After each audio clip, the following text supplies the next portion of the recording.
So Superman was a little bit of a hot mess for me. Let's talk about it.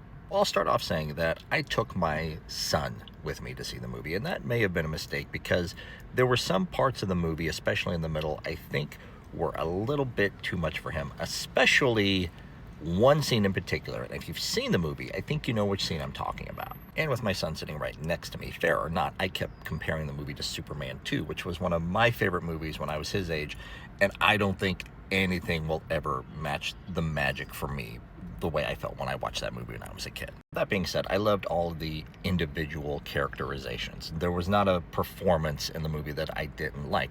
And I love some individual bits of comedy on their own, especially the ones that involved Crypto. Now, that being said, the movie never completely gelled for me. I felt like maybe they were doing too much, and maybe that would change upon a second viewing.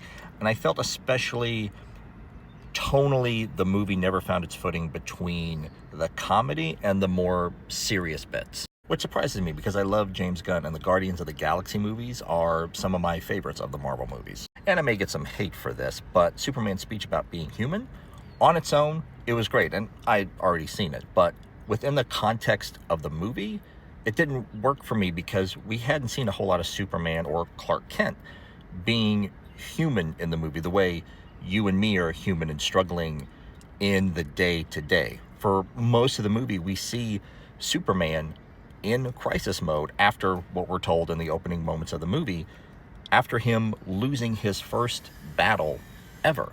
And so after this whole opening sequence, this opening fight, we see him show up at Lois's apartment and they have this whole long conversation.